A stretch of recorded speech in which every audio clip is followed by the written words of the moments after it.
All of this comes as some Ukrainian refugees have now started to arrive in Canada, and the resettlement process is underway. Adam Hummel is an immigration lawyer and vice chair of the Jewish Immigrant Aid Services Toronto and joins us now on GMH. Good morning, Adam. How are you?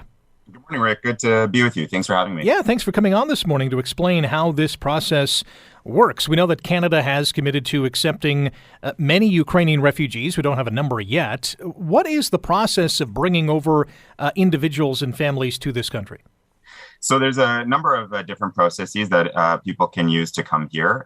Right now, or recently last week, Canada opened up a temporary program in which Ukrainians who are looking to come here for a temporary visit can apply, get expedited visas, arrive here, and stay for between 2 and 3 years as temporary visitors.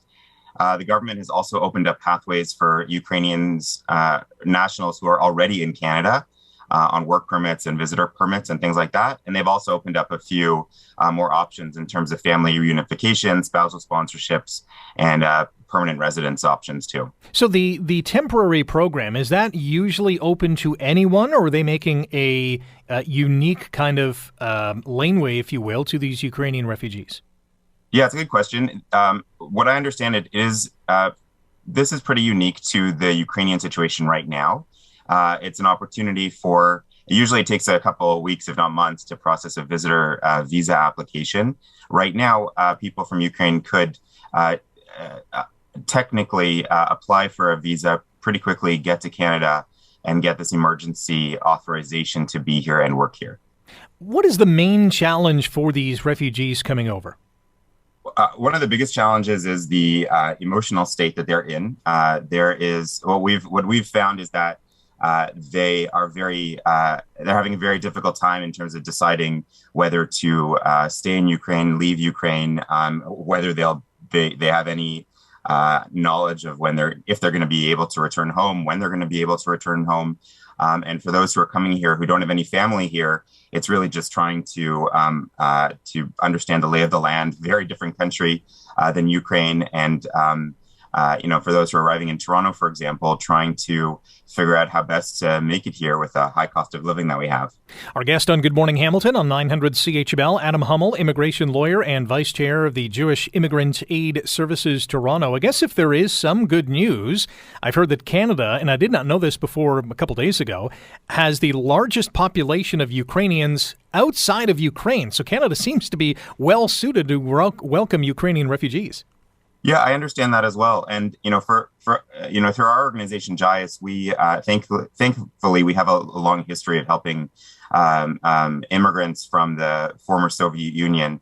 And so people who are coming from Eastern Europe. And so we have not only a good established community already in Canada of Ukrainians and Eastern Europeans, but we have the means to really help them as best as we can.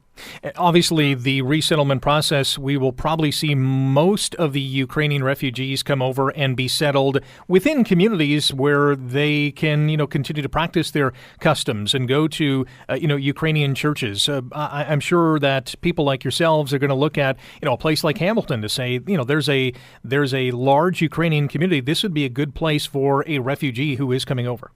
Absolutely. Places like Hamilton and cities around Southern Ontario are ideal. Unfortunately, like I said before, there is the element of the high cost of living that comes with a lot of these cities. But absolutely, wherever there's a good community, wherever there's a good religious community for these immigrants to fit into, then it helps with the family-based approach to resettlement. How much does something like this cost? In terms of helping to settle a family? Yeah, well, a family coming over, government assistance, setting up this temporary program. Are there any price tags, even anecdotally, that are we talking about tens of thousands of dollars, thousands of dollars? What's the ballpark?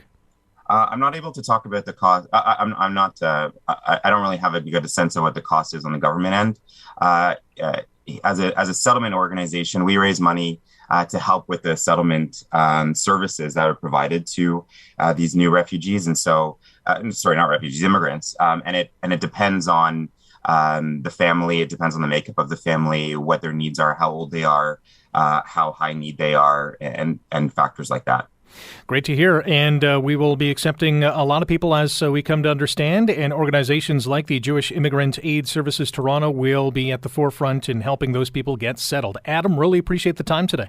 Thank you for having me on. That's Adam Hummel, immigration lawyer and vice chair of Jewish Immigrant Aid Services Toronto, one of the many organizations who will play a part in bringing these refugees and immigrants to Canada and help them find a little bit of peace in this time of great upheaval.